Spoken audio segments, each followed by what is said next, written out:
So wait a minute, hold up. I am just getting caught up to Welcome to Derry, which is a part of the It universe, the Stephen King universe. And you mean to tell me they're talking about Babalaos, Santeria, Orishas? Oh my goodness, my goodness, my goodness. First of all, welcome, bienvenidos, a todos. Um, Come on in, come on in, come on in. This right here is for all of my, I would say, African traditional religions, spiritualistas, Orisha worshipers the world over. This post is just for you. So I was watching Welcome to Derry. And the little boy is there's a little boy in the series whose name I can't call off the top of my tongue, but he's a little Cuban American boy. He's new to this little world of Derry, Maine. And I say he's new because this isn't a character that we know from other, or at least I know from other Stephen King works.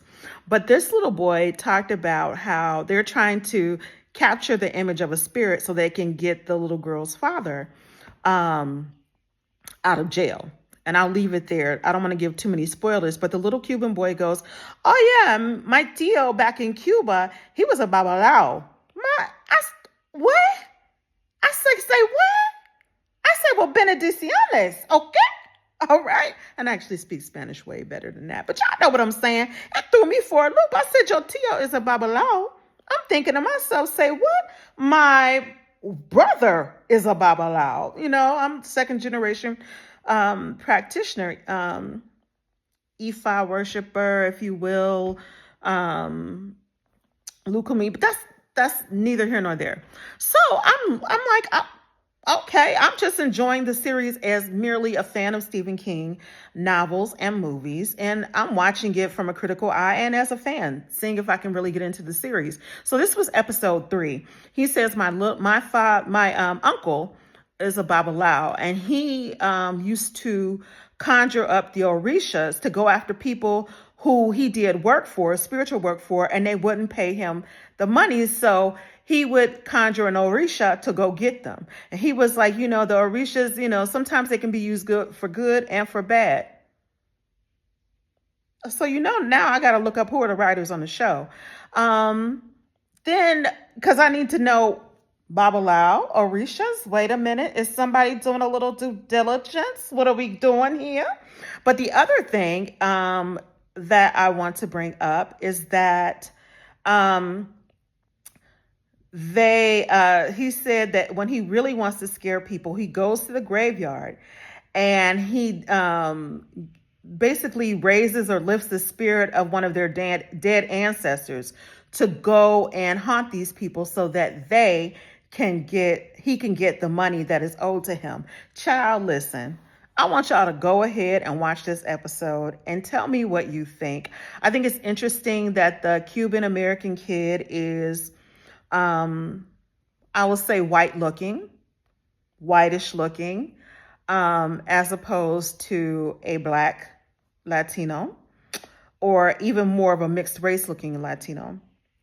And I'm being politically correct because I will be like, they're white Latino or Black Latino. But some people, I don't want to, offend.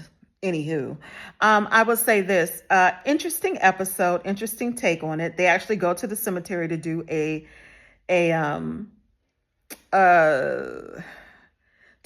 ritual. What we find out is that the boy, he was like, first he said it was his tío, his uncle. Then he said his primo, which is cousin.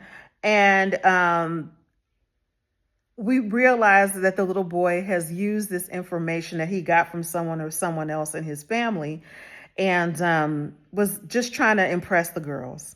But he actually did conjure something in that cemetery. And that's what you get when you go doing something you are not trained to do.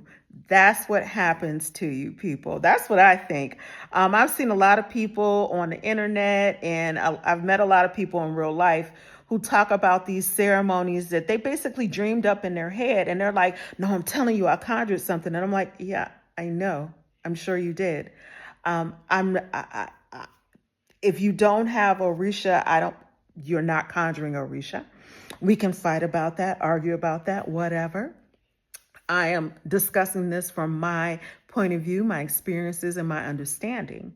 But I'm looking at people like, yeah, you conjured something. Hell, when we were kids, we used to stand in front of the mirror and say Bloody Mary 3 times, and a hand was supposed to come out of the darkness, right? You're supposed to turn off all the lights, stand in the room, look in the mirror, and say Bloody Mary 3 times, and then a hand was supposed to come out and then scratch your face. How many kids scare themselves to death doing that? Okay. And so if you believe it, you will manifest it. So we need to be careful about what we're manifesting. And we need to be careful about manifesting things that we have no control over. All right. Take care. Peace.